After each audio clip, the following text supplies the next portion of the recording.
future, I believe, is going to be, you fly to Mexico, no pun intended, and you're sitting there, but you're making electricity because you're able to monetize your electricity at home or sell it when you're not using it.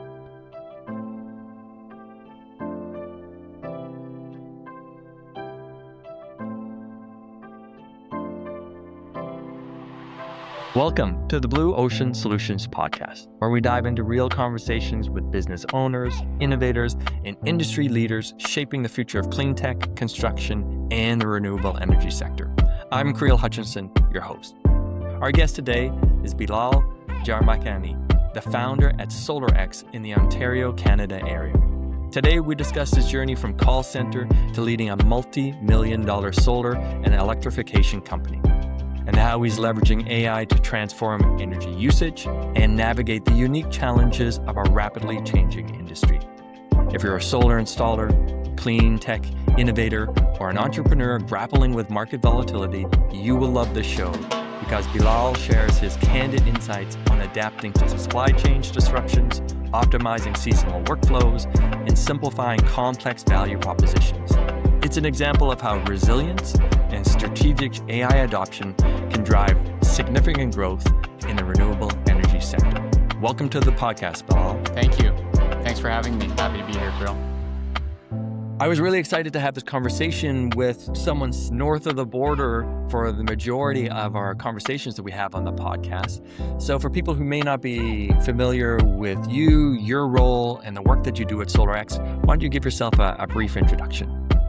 Yeah, for sure. So I actually did not grow up north of the border. I grew up in Africa, and that's kind of where my journey started, being surrounded in a climate where electricity is not really guaranteed and everyone kind of has their own generator and backup generator. So for me, moving to Canada and, going to university, seeing solar actually being implemented actually on roofs in Canada and not just in the textbooks, that was actually my first, exposure, I would say, to solar. One summer as I was attending university here in Ontario, my cousin said, "Hey, there's this call center position. If you want a summer job, I can get it for you." And I took him up on that offer, and one thing led to another, and I ended up climbing that ladder pretty quickly. Became a sales manager for that company. We ended up having a large partnership with Lowe's and Rona's across Canada, and that was kind of my intro to the solar industry through essentially that residential solar start with that company. Fantastic. So taking us on the journey, then where did SolarX come out of those origins? Right. Well, solar in Ontario has actually gone through a few transitions. So the microfit program I mentioned was the first program where it allowed homeowners to sell their power back for almost 10 times what it was worth, which effectively subsidized the cost of the system. Back then, solar was way more expensive. So at the time, Doug Ford had just won his first election and essentially canceled that program overnight. The whole industry collapsed. And, it was at that time where I saw that there was a gap in the market. And that's kind of was the birth of SolarX. We started out as virtual, lean, and really just focused on, designing systems as best as possible and, doing it all from home instead of being face to face with a client. Well, I love the resilience of a true entrepreneur of when things crash and the industry is disrupted or going down, there is opportunity for the next phase, the next cycle. So it seemed like you saw that and were able to jump into it. So with that being the initiation of SolarX, where has it gone from then? Yeah. Well, it took off pretty well to our surprise, actually. And then, when COVID happened, I think that also exponentially exploded our growth because at the time, we had built and set it up to be a virtual solar company where we focused more on the design and the sales and the marketing aspect and partnered with installers for the installation. But after that growth, it really forced us to transition. We learned a lot, a lot of hard lessons were learned, but that was, I think, probably our first transition when we really became a full solar EPC company, engineering, procurement, construction, and just kind of bringing everything in-house so that we had more control of the situation and we're able to deliver a better quality product to our clients. As solar continues to evolve and change, there's coming incentives, changing administrations, changing governments. What are some of the big trends that have really influenced SolarX in the last few years and currently? Yeah. I mean, I would say like every transition so far of SolarX is probably, somehow tied directly or indirectly to government programs and incentives. As you know, and as your guests have mentioned before, we call it the solar coaster, and it's heavily influenced by policy. So, the birth of SolarX was the end of the microfit and fit program, and that's when we had net metering, right, where you actually started using the electricity and were incentivized to do so. And then now we're kind of approaching a third rebirth or transition, I should say, for SolarX, which is this new era of moving away from net metering. And I think we're seeing that now in not just Ontario, but many other provinces, slowly killing off net metering, transitioning into a net billing structure, and even incentivizing people to just not put power back in the grid at all, which is the current program right now that we have in Ontario is just pure load displacement. So we'll give you $10,000 to basically not even interact with the grid with your system. So I think these changes and these new programs really just force you to evolve and optimize your offering and your design to best fit what's currently available. Interesting. So, is your then new value proposition really linked to providing battery solutions for the end user, keeping that power in home and redistributing it for them when the time is right? Right. Cost savings, staying away from the grid in general. Exactly. And the thing that's unique or was unique in Ontario, and I think it's becoming more and more common is, I think utility companies figured out pretty quickly that the only way to really charge more money for electricity without people going too crazy is to kind of break it down into these complicated, time of use programs where they'll charge you a lot more in certain times of the day and a lot less. So in Ontario right now, the difference between the highest amount and the cheapest is 10 times, right? So one of the things that we do, for example, is using a battery to charge up at the lowest rate and discharge at the highest rate. And, we call that energy arbitrage, right? So doing energy arbitrage with batteries and then also electrifying the home in general, right? So we've really gone from just a solar EPC, I believe now, to an electricity transition company where we're helping homeowners transition their energy into electricity. And it's this big push that's been kind of pushed from the government of let's move to a fully electric model where you have a heat pump instead of a gas heater or oil heater that's electric. You have a car that's electric. Everything in your home essentially becomes electric. But the problem with that is, well, what happens when there's no electricity, right? And I think that's where solar and battery become a very important part of that conversation. With this education and conversations that you're having in residential, what's the feedback from people? Is this idea catching on? Are you seeing that in the growth of SolarX that people are deciding to invest in solar, maybe even for security, power security, energy security long term?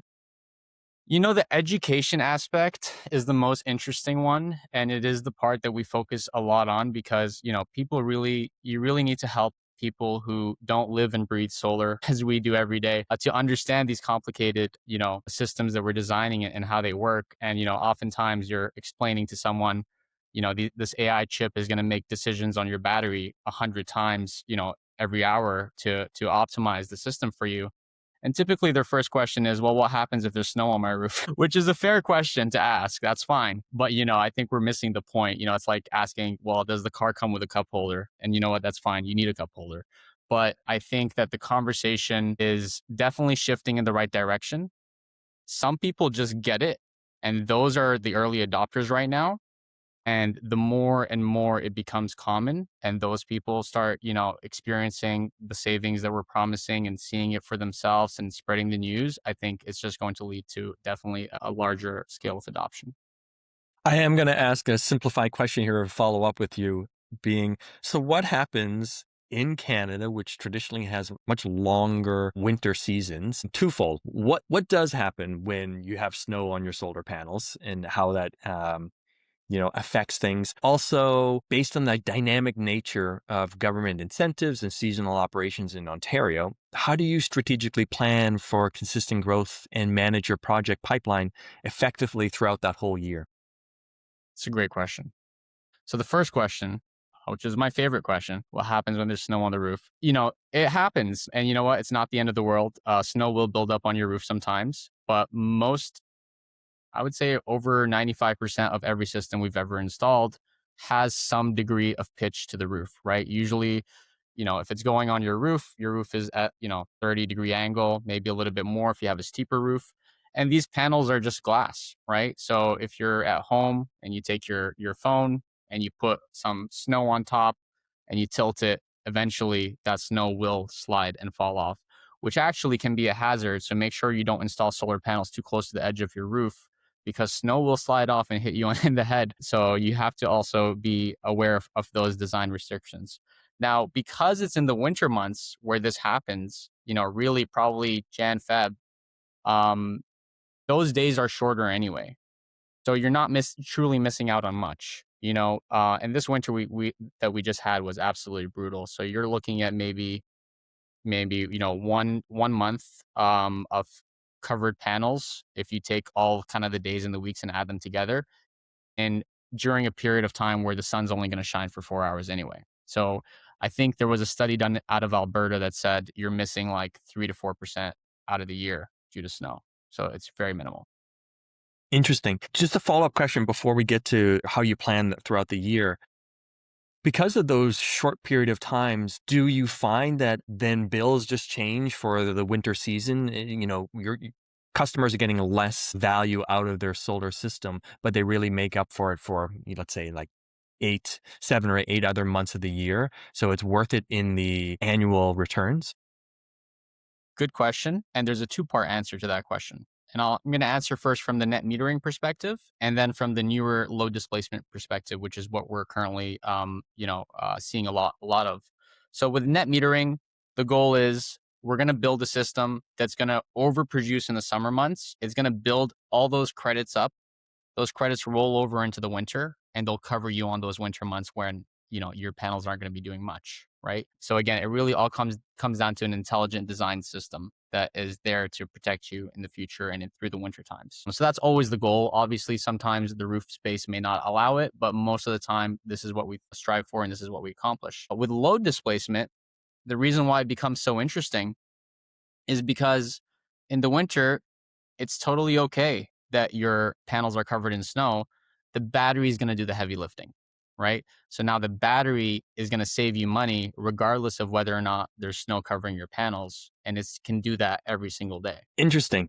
Then how do you guys deal with, strategically plan for consistent growth and manage your project pipeline throughout, the whole year with the strong winter months there? It's a good question. And, it's something that we continuously optimize. And, especially in Canada, it's hard to plan for. We've had some winters where we've only taken 2 weeks off. And we're, pretty much installed throughout the entire year. And then some winters, like this previous one, forced us to be shut down for like uh, three months now. So, it's hit or miss, and it's about being very, very organized, very, very strategic, because you will sometimes only have 8 months to get hundreds of jobs installed, right? And then people are like, "Oh, it's a sunny day. You should be on my roof doing my install. It's a great day for that." But there might also be 30-kilometer-an-hour winds, and if you're holding a solar panel up, you might as well be holding a kite surfing. You're just gonna get flown off the roof pretty quickly. So it's uh it's very challenging to navigate, but I think it's more challenging just to set expectations. And that's something that we're always obviously striving to get better with, and making sure that customers are understanding, these are the actual situations, the true nature of the job. This is what we're dealing with. And obviously we can never compromise anyone's safety.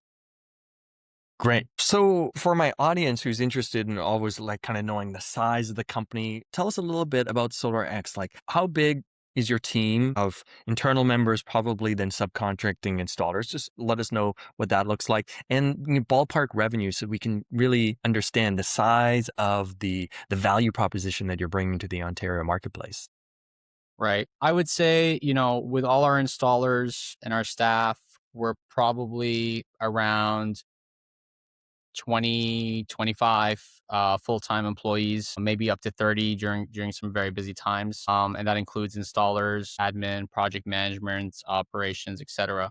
And then yeah, we will work with contractors. Most of what we do now has been brought in-house just to make sure we have control.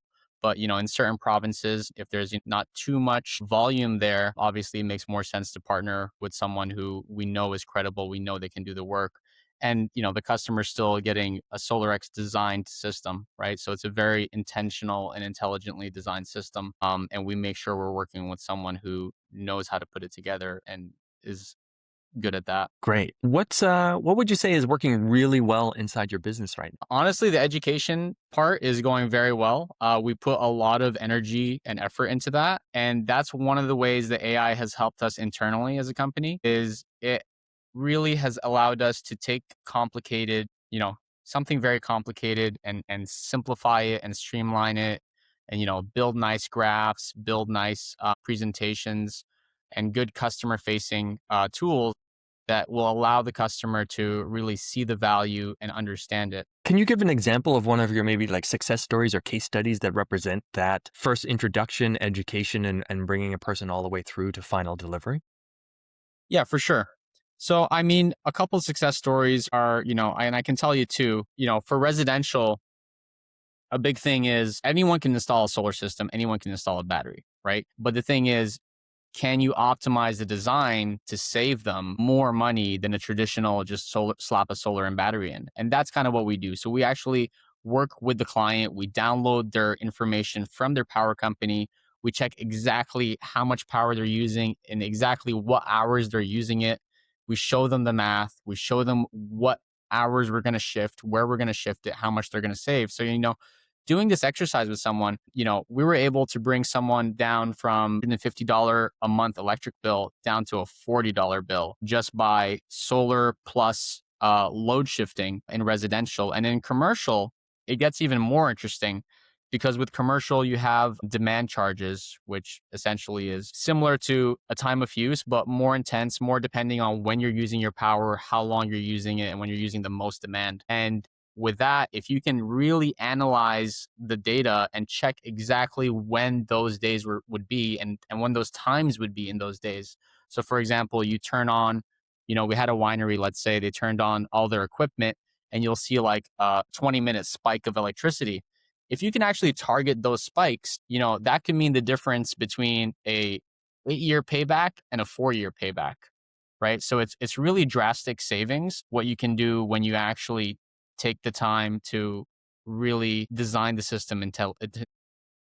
That makes so much sense. I can really see the value there, and those are great examples. How do you find customers and clients like that? A lot of them find us, honestly. We do obviously run our ads, mandatory, but we get a lot of organic traffic. A lot of people recognize us. They know we do good work. They've seen our systems around. They've spoken with a friend or family, or they've read an article. One of the things that I always like to do is whenever I'm thinking of something that I'm like, oh, a homeowner would probably, or a business owner even would probably love to know how this actually works, or whether or not how a battery can stack up to a generator, for example, if you give a cost breakdown with annual maintenance and et cetera. So these things, we turn them into articles and blogs pretty quickly.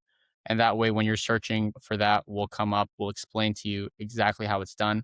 You're more than welcome to take that information, go with a different company, obviously, or you can come to us and we'll show you how we can help you. Okay, perfect.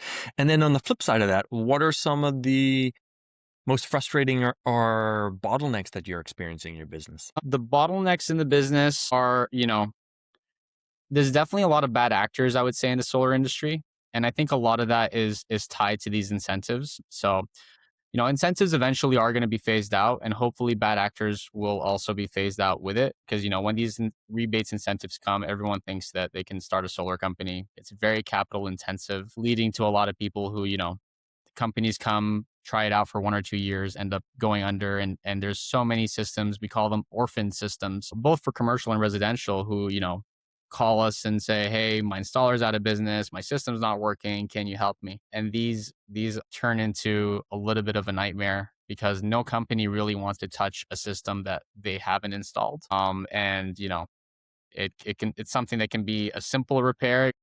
You think it's simple, and it becomes a huge headache for someone, and they have to take everything apart. So that's definitely something, I think, is a headache for everyone in the industry.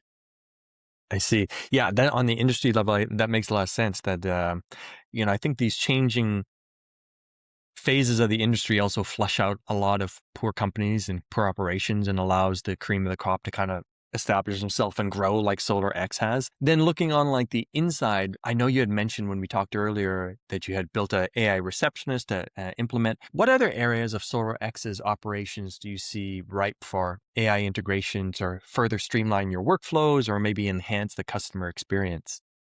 Right.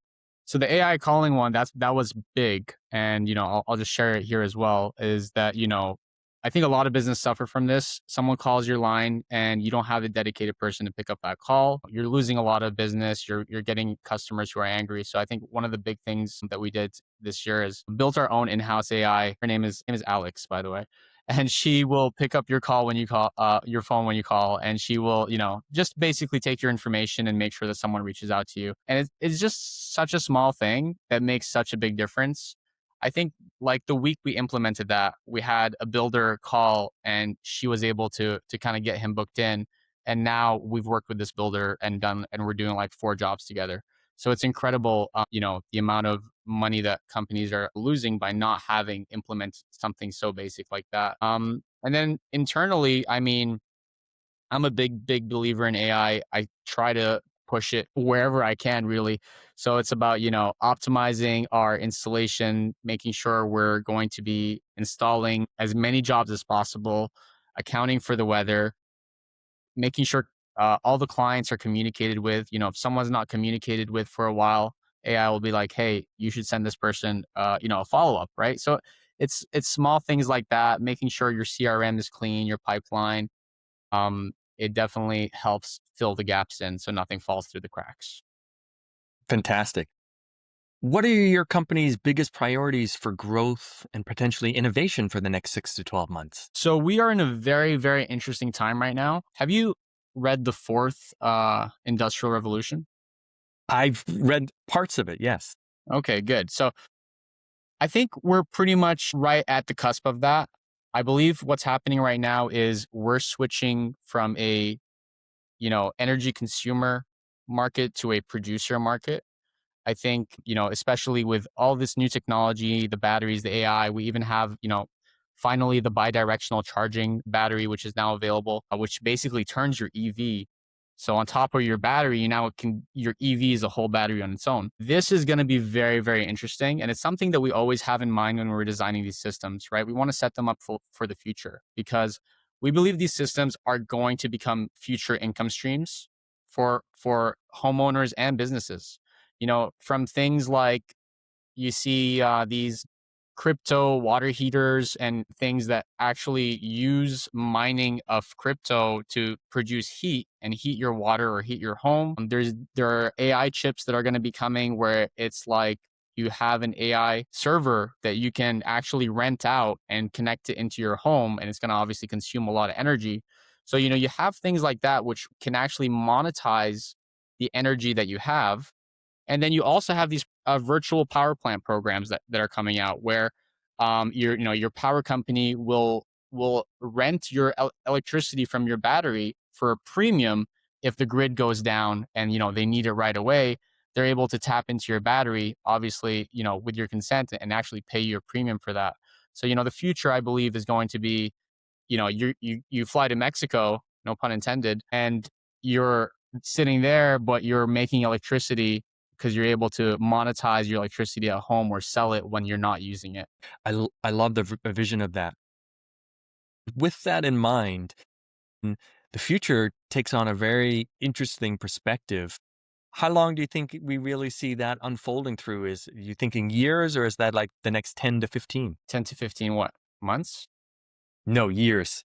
To Years. really see that full evolution, because I do agree with you, where the technology, where battery, all of these new AI influence, but also just really smart innovations are hitting now, that we're really going to see a new phase of people living with technology in a smarter way, which is what you just described. So are you seeing that happening in years, or is that a decade away? No, I think it's much closer than a lot of people think. I think what's going to happen first is, first of all, there's a lot of pressures on the grid. Here and everywhere else. You have these governments across the world. They're pushing for electrification, right? They want EVs, they want electric heat pumps, electric heating, and so you have that demand on the grid. And then you also have on top of that the new AI data centers that Ontario is very very aggressive on right now, and they want to build that. And you have a grid that can't take it, right?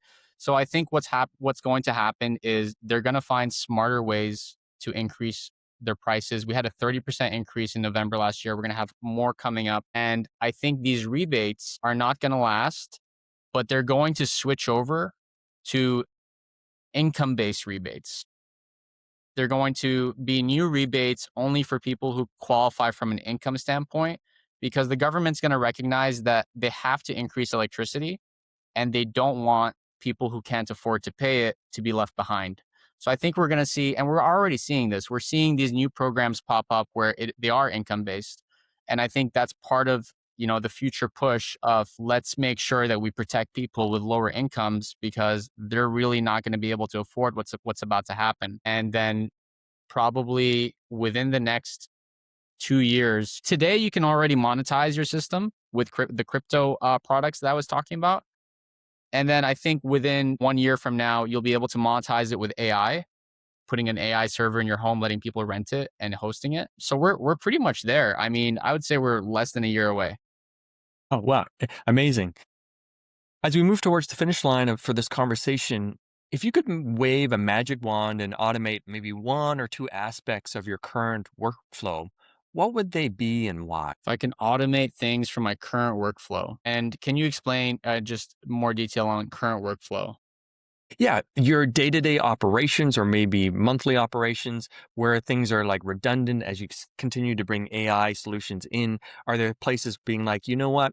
I'm doing this manually more than I would like to, and I know at some point this could be an AI solution that will take this off my table. Right, right. I mean, honestly, people say they're worried that AI is going to take their jobs. And in terms of automation, what would I like to automate? I would like to automate the whole thing, right? Like, I think that there's always room for improvement. I've already automated probably half on my own, and if I can run it so that, the company essentially can run on its own, then the only thing that I need to do is sit here and talk to people like you. That would be, the most ideal thing. And I think, an ideal future. And that really gives us more time to have these important conversations and spread knowledge and information for people to really learn and share ideas of what's going on and what they're seeing in the industry. I love it. I've really enjoyed this conversation. I really appreciate you spending, half hour talking to me and sharing your insights with our audience. For people that want to learn more about your work, learn more about SolarX, why don't you provide some follow-up locations they can get more information? Sure. It's solar-x.ca. SolarX.ca was taken, unfortunately. So it's solar-x.ca. There's a wealth of information there. We have a podcast, we have blogs. If you want to talk to Alex, you can call our number. It's 1-833-3-SolarX. You can also find it pretty easily by searching us on Google or AI. And we'd be happy to have a conversation and see if we can help you guys. Perfect. Bilal, I really appreciate you being on the show. I will, of course, to my audience, put all of those details in the show notes.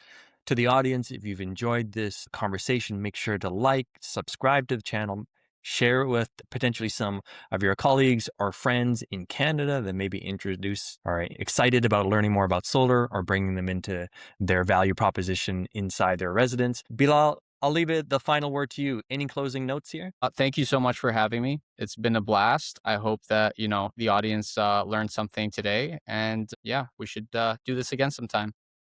All right. Thanks, everybody. This has been another episode of Blue Ocean Solutions Podcast. Take care.